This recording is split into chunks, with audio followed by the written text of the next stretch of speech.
Welcome to 3 Minutes with Dr. Andrew. Now this is the fourth part of our cholesterol, and the last part of our cholesterol. And what we're going to be doing in this episode is having a look and seeing that our LDLs really have no impact on coronary heart disease.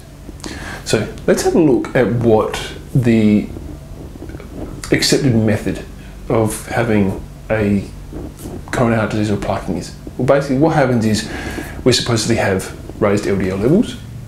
These get absorbed, LDLs get absorbed through the epithelium of the arteries. That then starts to create, a cholesterol fatty deposit where you get atherosclerotic plaque. These get bigger and bigger and bigger, which eventually burst. They can then block your arteries. You can create a myocardial infarction, and obviously you can pass away because of this fact. Now, we don't dispute this fact can actually happen, but the problem is the fact that it's being blamed and LDLs is the cause of it, which is the major issue. And LDLs, because there's two major things. One, it is shown in massive research around the world that you can have normal or lower LDL levels and die of coronary heart disease. How is that possible? Two, LDLs cannot get through the epithelium. So, how is this going to be the case? Well, let's have a look at plaquing. If LDL levels are the cause, wouldn't it make sense that if we had raised LDL levels, you would have plaquing on every square inch of every artery in your whole body? Makes sense, wouldn't it? No one's really ever asked the question. If LDL levels are the cause, that'd have to be the case. If you went out into the sun and you lay in the sun too long, do you get sunburnt on one little section of the arm, or do you get sunburn everywhere? Poses a very interesting question. There's another theory that it's oxidized LDL levels, and these oxidized LDL levels go into the LOX1 receptors in your epithelium. Therefore, they can get absorbed through the epithelium.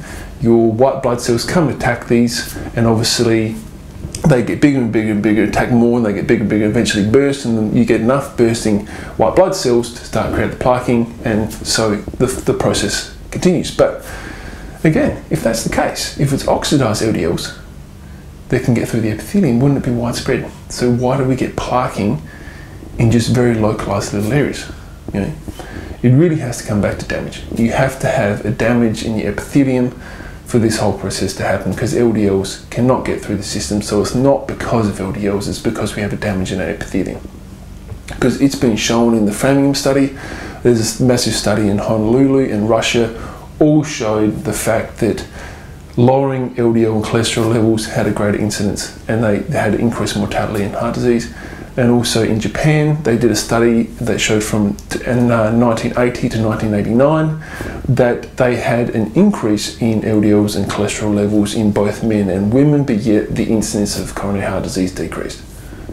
So I think after all of these 4 series, you can see that even though this is specified on your dietary intake has very little and no impact on your cholesterol levels, your LDL levels, and we now have shown without a shadow of doubt that it's not your raised LDL levels that cause coronary heart disease. So I hope you really enjoyed this series. I'm about to make a series on stress, and stress is really where cholesterol comes into play.